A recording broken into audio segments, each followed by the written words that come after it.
What's good, guys? Welcome back to a brand new video. Today we're going to be doing our top 30 NBA shooting guards list. It's going to be basically a part 2 of our top 30 NBA point guard list. Kind of just doing the top 30 at every single position. Make sure to like and subscribe. Go into the description and submit your video ideas. Let's get right into it. Before I start, actually, sorry for the bit of the delay since the top 30 point guards list. Top 30 small forwards will come out in a couple of days, I'm pretty sure. And then, yeah, we're going to look to do power forwards and centers. Also, might be doing a redraft of every single draft class since 2003. So, be on the lookout for that.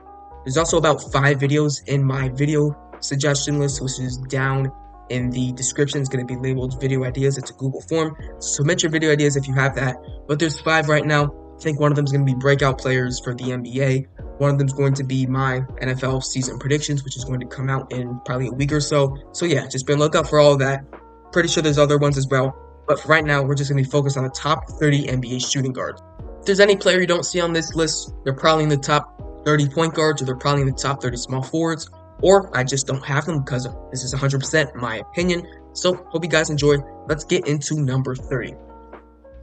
At 30, we're going to have Brandon Podjemski from the Golden State Warriors.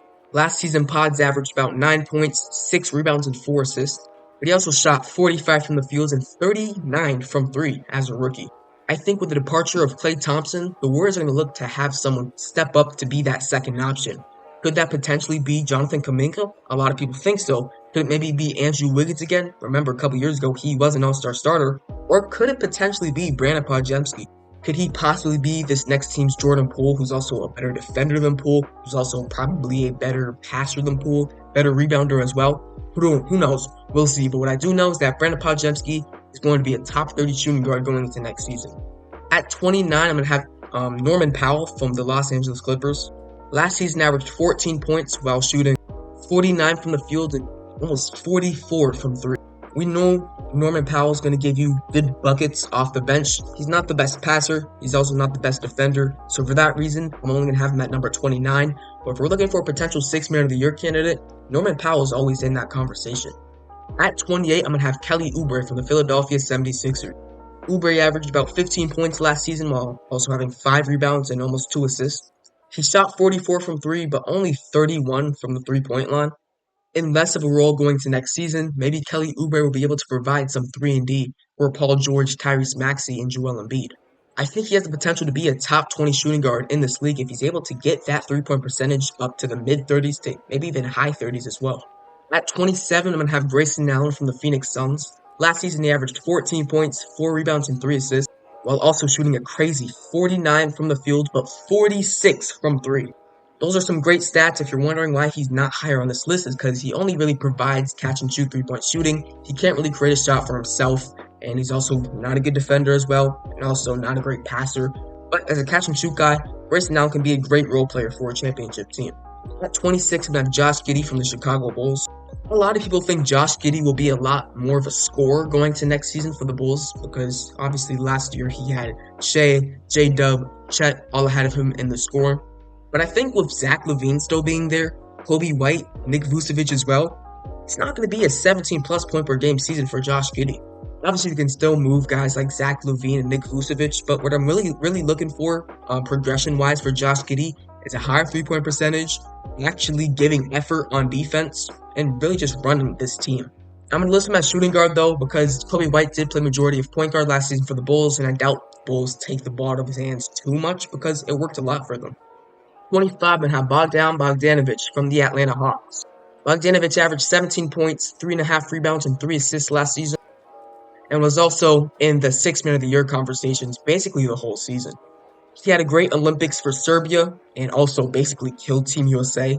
USA was lucky they were able to escape that semifinals round, but he had a great game against Team USA. He's having a great offseason so far, so if he's able to carry that going into next season, being a bit higher on the scoring list, probably going to be behind Trae Young, Jalen Johnson as well. But without DeJounte Murray, maybe we could see Bogdan Bogdanovic possibly hit the 20 points per game mark. I think he's one of the most underrated shooting guards in the NBA, and it's kind of crazy how a lot of people don't have him in their top 30. At 24, I'm going to have Contavious Caldwell-Pope, who's currently on the Orlando Magic. Last season for the Nuggets, he averaged 10 points, 2.5 rebounds, and 2.5 assists, while shooting 46 from the field and 40 from 3. His efficiency kind of taken a dip since the championship season, Both the 3-point and the field goal percentage are going down, but he's still going to give you great defense. And for that reason, I'm going to have him over guys like Bogdan Bogdanovic, Josh Giddey, and Grayson Allen. If you remember from earlier in the video, I did say I'm not basing this 100% off of last season. So for that reason, I'm going to have Shaedon Sharpe come in at number 23. He only played 32 games this year, averaging about 16 points and 5 rebounds. But I think going into next season, he's going to have a great opportunity to hopefully become that team's starting shooting guard. They do have Scoot Henderson, which I do believe he's going to be prioritized at that point guard position. And I think they should look to have Anthony Simons come off the bench or potentially move him for more assets. At 22, I'm going to have Benedict Mathurin. Like Shaedon Sharpe, his season did end early due to injury, but he did average 15 points, 4 rebounds, and 2 assists on a lot higher efficiency. Before his injury, it looked like Benedict Mathurin was going to be this team's long-term point guard next to Tyrese Halliburton with Pascal Siakam at that power forward position. But after he got injured, going into the playoffs, Andrew Nembhard was playing very well. Obviously, the first 2 rounds, he was also playing very well. And even against the Celtics, he had his games as well. But fortunately, Mathurin will not be that team's starting shooting guard next season because Andrew Nembhard exists. At 21, I have Marcus Smart. Last season averaged 14.5 points, 3 rebounds, and 4 assists for the Memphis Grizzlies. Like the last 2 guys, Benedict Mathurin and Shaedon Sharpe, Smart's season also ended early. He only played 20 games last season and had a season-ending injury. This might seem a little bit low considering Marcus Smart was the Defensive Player of the Year just, 2-3 seasons ago? But I think with his age getting higher, with him not being a competent 3-point shooter, it's going to be hard to put Marcus Smart higher than 21 on this list. At 20, I have Alex Caruso. Really, only thing that's separating him and Marcus Smart is their 3-point shooting ability. Alex Caruso shot over 40% from 3 last season, and hopefully can be a nice 3-and-D guy for the Oklahoma City Thunder going into next season, being that team's starting shooting guard. And just imagining the wing defense of Lou Dort and Alex Caruso, the Thunder fans have a lot to be excited for going into next season. At 19, I have Colin Sexton. I think he's one of the most underrated scorers we have in the league. But with him being an undersized guard, being on also a bad team, it's going to be hard to find his value. I think he definitely fits more into the point guard mold, but with them having Keontae George being the main ball handler for the Utah Jazz, he's definitely going to be more of a shooting guard for them. But to make a big impact on the league, Colin Sexton's going to have to be a lead guard. Pass the ball more. I think he averaged, 4.5, 5 assists last season, which isn't bad, but he's going to have an average probably 7+ assists to have a big impact in the league. But nonetheless, I think Colin Sexton's definitely one of the more underrated players we have in the league right now. At 18, we're going to have Dante DiVincenzo. DiVincenzo averaged 15 points, 4 rebounds, and 3 assists last year for the New York Knicks. He shot about 44 from the field and over 40% from 3, also breaking the New York Knicks in-season 3-point make total. He's really the perfect fit for this New York Knicks team, not just because he's one of the Nova guys with Jalen Brunson, Mikal Bridges, Josh Hart, but he's also a great floor spacer for Brunson to kick out to, Julius Randle to kick out to, and I think he'd be a really good backup shooting guard, maybe even be a 6-man of the year candidate for the Knicks going into next season. At 17, we have Austin Reeves. I think this is definitely a little bit questionable. I think you can make the argument that Dante DiVincenzo is a better player because of his 3-point makes and his 3-point percentage, but I think when it comes down to it, offensively, Austin Reeves is definitely more gifted in total. I think he's a better passer. He can create a shot for himself better. For that reason, I'm going to put him at 17. I think down the line, Reeves can definitely be more of a point guard, a lead ball handler. But right now, with D'Angelo Russell being on that team, it's not going to happen. At 16, we have Cam Thomas. Tell me if I'm overrating him a little bit, but I think going into next year, he can average 26+ points per game. His passing's not great, only 3 assists last year for the Nets, but if he can get that to maybe 6+, being this team's lead guard with Dennis Schroeder, I think Cam Thomas can have a lot more value in the league. But this is definitely one of the more projected players I have on this list because right now he's definitely not a top 16 shooting guard, but if he can be a good passer, good shooter, and improve his defensive ability as well, Cam Thomas can definitely be a top 16 shooting guard in the league. But again, I think I have him a little bit too high. Tell me in the comment section. At 15, I'm going to have Chris Middleton. Last season and the season before, he only averaged 15 points per game while shooting 49 from the field and 38 from 3, which is solid. Unfortunately, you've probably seen the peak of Chris Middleton's career. He's probably not going to hit above 20 points per game ever again like he did in the 2021 to 2022 season where he was an all-star. But I still have him high on the list because I think he can still create his shot. He's still one of the best mid-range shooters in the league. He's also a great defender as well. I'm not going to put too much hate on Chris Middleton, but he's definitely exited his prime. 14, I'm going to have Anthony Simons from the Portland Trail Blazers.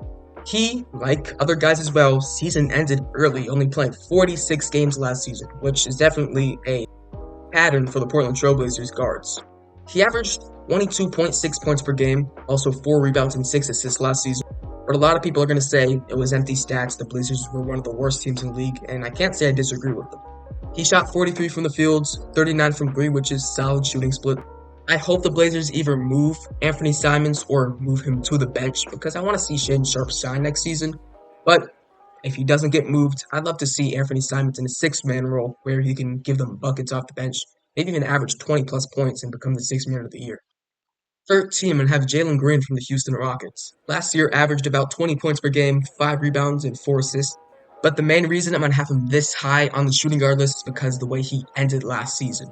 In the last 20 or so games last season for the Houston Rockets, Jalen Green averaged 25 points, shooting 47 from the field and 36 from three. If he can carry what he did last season or the end of last season going into next season for the Houston Rockets, Jalen Green will most likely get that max rookie extension or something close to that and also be a cornerstone for this Rockets team. But if he doesn't do that, Reed Shepard is definitely coming for his job. At 12, I'm going to have Devin Vassell from the San Antonio Spurs. Last year, Vassell averaged 20 points, 4 rebounds, and 4 assists, while shooting 47 from the field and 37 from 3. That could also be kind of overrating Devin Vassell a little bit, but I think as a second option to Victor Wembanyama going into next season, he can thrive for sure for the San Antonio Spurs. I think he definitely hit over that 20 points per game mark, and something in his game kind of reminds me of a young Devin Booker, and if that does come true, the Spurs have a lot to be excited about going into the future. At 11, I'm going to have Malik Monk from the Sacramento Kings. Last year averaged 15 points, 3 rebounds, and 5 assists. This offseason, Malik Monk definitely took a pay cut to stay with the Kings, hopefully to win a championship with DeMar DeRozan. I thought he could have taken a lot bigger of a contract from a team like the 76ers, maybe the Orlando Magic as well, but if he wants to stay, go ahead and stay. I believe he should have been sixth man of the year last year, and I think if he had a higher volume of shots, Malik Monk could be a 20 plus point per game scorer, but because he's a sixth man, because he doesn't take too many shots per game, he's a very efficient guy as well. Malik Monk is playing perfectly for his role with the Sacramento Kings. He's also a very underrated passer as well. He averaged 5 plus assists last season for the Sacramento Kings, where he was not the main ball handler on that team. That could definitely be something to look to for the future for this Kings team. At 10, I'm going to have Andrew Nembhard from the Indiana Pacers. Last season, he only averaged about 9 points per game, 2 rebounds, and 4 assists. After Benedict Mathurin's injury, or more specifically, without Tyrese Halliburton, he really turned it on. Nembhard was one of the breakout stars in last year's playoffs, having great games against the New York Knicks and series against the Boston Celtics. So he's most likely going to be that team's bona fide starting shooting guard next year with Mathurin being his backup. I think he's definitely more of a point guard. He's a great passer. He's a great floor general as well. But because they have Tyrese Halliburton, it's definitely going to be hard for him to play lead guard. But if he can continue to shoot plus 40% from three, which he was able to do in the playoffs, you can also hit his two-pointers as well. Andrew Nembhard can be a very valuable starting shooting guard in the league. At 9, I'm going to have Tyler Hero from the Miami Heat. Last year, like a lot of other these shooting guards, he didn't play too many games, only played 42 games, but he averaged 21 points. We know what Tyler Hero is going to bring every season, 20 plus points per game on insane efficiency, but it's kind of hard to see his full value other than scoring. He's not the best defender. He's not a great facilitator, but when it comes to getting a bucket, you can trust on Tyler Hero. He's a perfect guy for this Miami Heat team, being able to come off the bench sometimes, being able to start sometimes, hit his open threes, not just sit in the corner, but also create shot for himself. I like Tyler Hero a lot, and for that reason, he's going to be a top 10 shooting guard for me. It's just tough to see where his ceiling will be if he's actually going to be able to do the other stuff on the court. At 8, I'm going to have a guy a lot of people hate for some reason, which is going to be CJ McCollum. 20 plus points per game, 4 plus rebounds, about 5 assists as well. If you wanted to make the argument that Tyler Hero was a better player than CJ McCollum because his three-point shooting, McCollum shot 46 from the field and 43 from 3. So definitely not that. I think they're both not great defenders, but playmaking, I think CJ McCollum definitely takes the cake for that one. I mean, he's a very, very fine playmaker for the New Orleans Pelicans team. He doesn't stop the flow of this offense. He complements Zion very well. But he's now going to be that team's shooting guard because they did bring in DeJounte Murray, who's definitely more of a point guard than CJ McCollum. I still like CJ McCollum. I still think he's a borderline all-star at times. And I think top 10 shooting guard is still very fair for him. I think he's still going to have good value whether he starts or comes off the bench for this Pelicans team. I think at 8, it's fine. At 7, I'm going to have Herb Jones, and this is definitely going to be the biggest controversial one I have on the list.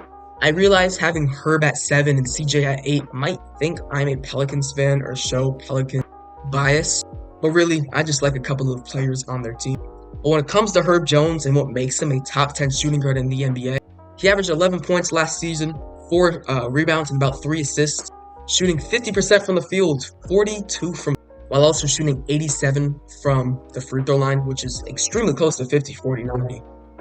But the main reason he deserves to be top 10 shooting guard in the NBA is because of his defense. There's only a couple NBA players I can confidently say are better defenders than Herb Jones. Victor Wembanyama, Anthony Davis, Bam Adebayo, Rudy Gobert, maybe. Honestly, I might take Herb Jones over him. Jrue Holiday is also definitely a top 5 defender in the league as well. He's really able to guard 1 through 4, maybe even 1 through 5 at times. And for that reason, he's a top 10 shooting guard in the league, and I'm having that number 7. I think it'd be stupid for the Pelicans to not start this guy next season. I think CJ McCollum could be a fine 6-man for him, but most likely Herb Jones is going to come off the bench, even though he shouldn't, and just basically do the exact same thing he did last season. But with Herb Jones being, in my opinion, a top 5 defender in the league, being almost 50, 40, 90, he has insane value in the NBA. At number 6, I'm going to have Mikal Bridges, someone who I guess could be viewed as similar to Herb Jones. Obviously, Bridges can definitely create more of a shot for himself. Herb Jones is a better defender as well. But when it comes to offensively, that's where Mikal Bridges definitely separates himself. Last year for the Nets, averaged 20 points per game, 5 rebounds and 4 assists, while shooting 43 from the field and 37 from 3, also giving you, of course, elite defense. I think for the Knicks, his scoring can go down probably a little bit, maybe to 16 points per game, maybe something a little bit better what he was doing with the Phoenix Suns. But obviously, if he can shoot over 40% from 3, probably higher his field goal percentage as well because he's not going to be shooting as many shots, Mikal Bridges is going to come right back into one of the top shooting guards in the NBA. Some might think Bridges is not the shooting guard, but when we look at this team, it's going to be Brunson, it's going to be Bridges, probably Anunoby, Julius Randle, and Mitchell Robinson in that starting 5. If you want to switch Anunoby and Bridges, I guess you can, but I think Bridges is definitely more of a shooting guard than Anunoby is. At 5, I'm going to have Bradley Beal, and I guess you could make the argument that he should be a lot lower on this list, but I think he gets a lot of unwarranted hate. He did only play 53 games, he had an extremely injury-riddled season, but he did average 18 plus points per game, 4.5 rebounds, and 5 assists, while shooting 51 from the field, 43 from 3, and 81 from the free throw line. Obviously, those stats by itself don't sound amazing, but when you take in consideration he has 2 of the league's best scorers on his team, both averaging 27 plus points per game, Bradley Beal is still a good shooting guard. I think if next season, if he's going to be fully healthy, he'll show that he can still be a 20 plus point per game scorer, maybe become a better playmaker as well. But with Tyus Jones coming in, could Bradley Beal potentially come off the bench? Maybe, but I think a lot of people still hate on Bradley Beal. I think he's still a great player. At number 4, we're going to have Derek White. Last year, averaged 15 points, 4 rebounds, and 5 assists for the Boston Celtics. I think he is really, truly the greatest role player of all time because of what he's able to do on both sides of the court for the Celtics team. Maybe the greatest of all time is a bit of a stretch, but Derek White, definitely the greatest role player we have in this league right now. Hits his open threes, plays elite perimeter defense, able to get in the other team's grill, guard the other team's best defender. When you think about this Boston Celtics perimeter defense with Jrue Holiday, Jaylen Brown, and Derek White, it's going to scare you. Also, the fact that he was on Team USA is extremely impressive as well. A lot of people thought Jaylen Brown should have been on it, and he really should. But Derek White played his role well. At 3, I'm going to have Kyrie Irving. 3 and 2 are definitely really close. I think 1's definitely going to be a bit more safe. Obviously, like I said before, Devin Booker I put in my point guard list because I made the video before Tyus Jones signed. But yes, unfortunately, Booker's in my point guard list, which means he's not going to be in the top 3. We know what Kyrie Irving is going to bring every single season. He's going to bring you 25 plus points per game. He's going to bring you insane efficiency, close to 50, 40, 90, if not 50, 40, 90 in the season. Only reason I'm going to put my player at number 2 ahead of him is because I didn't really like what I saw of Kyrie in the playoffs. Some games he did go crazy, but other games he was very stagnant. He was in single-digit scoring until the 4th quarter, which sometimes it worked, but most of the times it didn't. And I think he was one of the main reasons that the Mavericks got swept they lost in 5 games in the finals. He didn't play great offensively. I know he did have guys like Jrue Holiday, Derek White, and Jaylen Brown on him, but he's still going to have to get his, and he really wasn't able to do that in the finals. Kyrie Irving's, though, still a top 3 shooting guard. You can make the argument for 2 as well. I would not hate on it. But I think when it comes down to it, Donovan Mitchell is going to be a top 2 shooting guard for me. He was just great last season. If it wasn't for his injury, he would have been on All NBA, at least third team, maybe even second team. And when it came in the playoffs, he was putting this Cavs team on his back.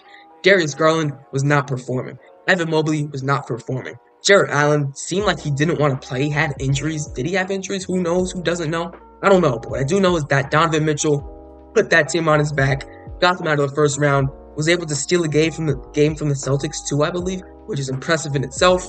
Overall, I'm going to put the slight edge to Donovan Mitchell over Kyrie Irving, but if you want to put it the other way, I definitely understand. And that number one, the obvious number one pick, it's going to be Anthony Edwards as the number one shooting guard in the NBA. He was on Team USA as well. He didn't play necessarily amazingly. He had some great games. He had some games where he's kind of quiet, missing his shots. But overall, he's definitely the best shooting guard in the NBA right now. He averaged 26 points per game, 5+ rebounds, 5+ assists, and made an All-NBA team during the regular season. When it came to the playoffs and you needed a guy to have a ball in his hands to hit a last shot, it was him and it was Luka Doncic. Those guys turned it on for their teams. I think Anthony Edwards will continue to improve going into next season, be more confident in his jump shot, be even more of an elite defender, even though he already is. And I think Anthony Edwards is definitely the best shooting guard we have in the NBA right now. That's going to be it for the video. Hope you guys enjoyed. Make sure to like and subscribe. Go into the description and submit your video ideas. And see you next time. Peace.